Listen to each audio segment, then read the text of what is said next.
Ladies and gentlemen, what you're about to see is the greatest show on earth, and I'm your host, Fantastic Fig, and this is my assistant, Newton. I'm Fig and he's Newton, and here we go!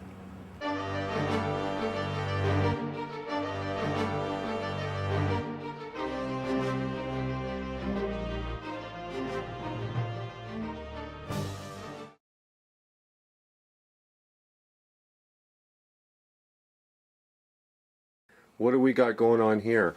This is my prized possession, which my roommate Alan made, and this is some of the best photographs that I've had, and this is in the center of my room, and in the center of the picture is me leaning forward on my car,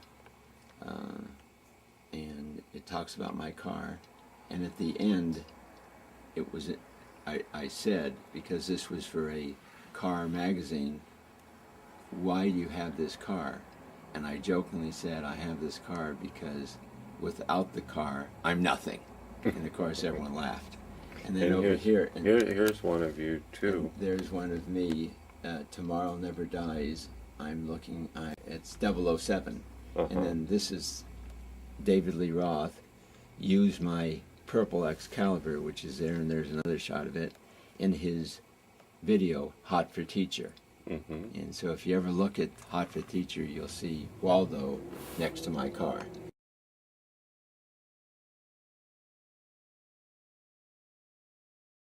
Being that this is Hollywood and this is the movie being made as we speak about your life, there is a big buzz around Hollywood that this might be the biggest and most important movie ever made.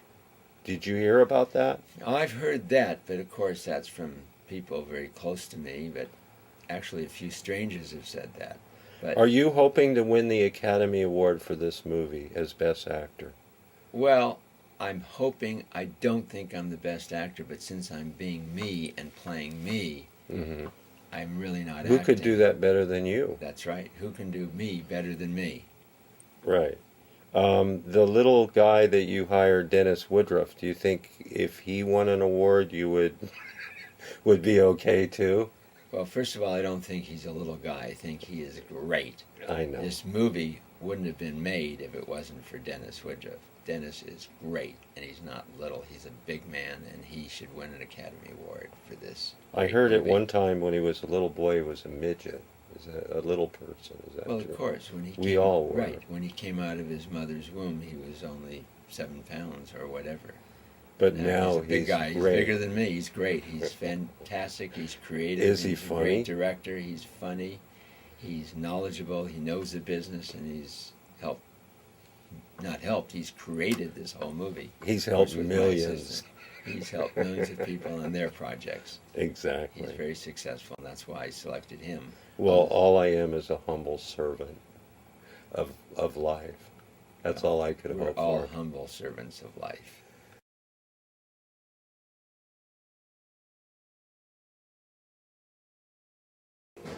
I don't really know what's going on around here. There's a lot of magic going on, I'll tell you that. And, it kind of freaks me out sometimes. I'm trying to get a good night's sleep. And, some of these people around here, what do they think this is, a magic show 24/7?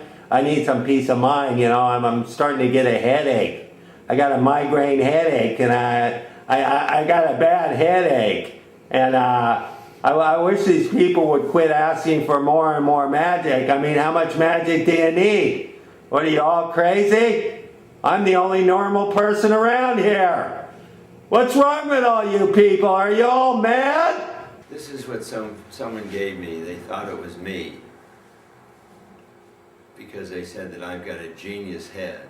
But it's really not me. I don't know whether I have a genius head. I know I have a head. And you are a genius. And a lot of people call me a genius. You are a genius. But this thing... A modest genius. That's right. When this thing has batteries in it, which it doesn't have now, it shakes. Does it fly around the room? No, it doesn't fly around. It just moves and talks. What does it say? It says some funny things that, I'll let you see in the next episode what it says. Besides, I'm jealous because it gets more attention than I do sometimes. And so I want it to be secondary to me. Maybe you should carry it around at the Rainbow in a basket and set it on people's It table frightens some when people. you're doing magic. It frightens some people when it talks. Anyways, I'm the center of attention in my own life, and when I have people come to my house when I entertain. So this is secondary, so I normally don't want this to be primary. My cat is primary, and I'm primary. But when we entertain, this is something that is secondary. And this is some of my antiques that show how I feel about, I don't like modern art. I don't dislike it, but I prefer the old art, the hand-carved beauty. I like those hand-carved objects, Cherubs. cherubs, and this beautiful marble. You are a collector of fine art. I'm a collector of fine art. Wait, hold on. I've got the thing in there. You are a collector? I'm a collector of fine art.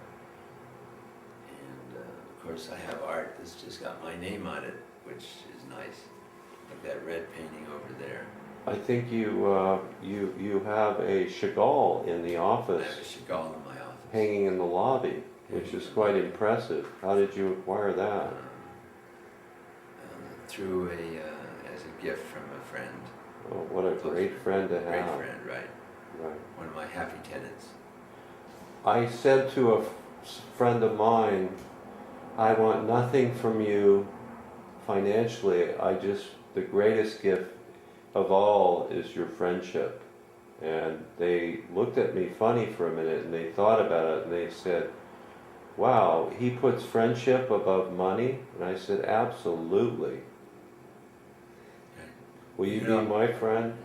I am your friend. We can all make money and we can lose money, but we can't all have a lot of close friends. We generally have one or two close friends. Friends are few and far between, and friendship is more important than life, more important than happiness, because without friendships you can't have happiness, and money is secondary. Money is irrelevant in the scheme of life and in the scheme of friendship.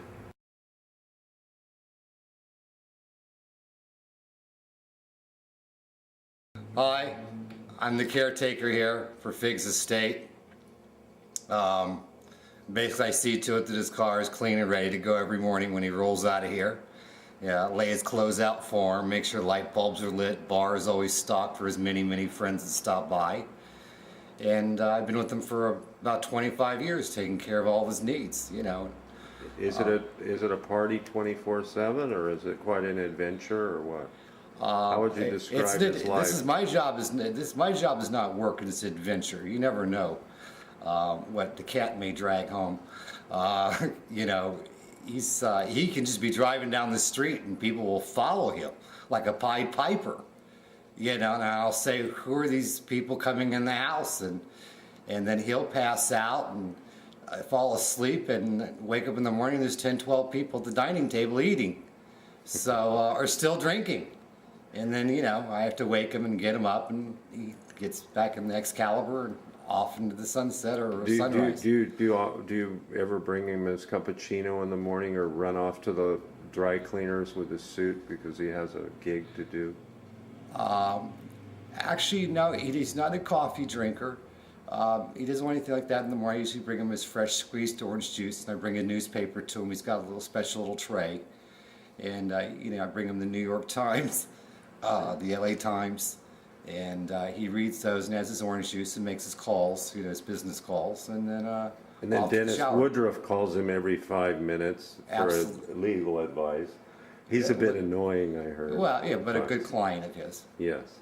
Do you ever have to like run things to the dry cleaners or anything? No. He takes care of things like that. He's very particular about, you know, his laundry and his clothes. Most of his clothes and jackets and stuff he's had made, so he's very particular about who takes care of it.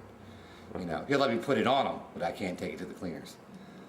So I give him a last minute check before he walks out the door to make sure everything is on and in and proper.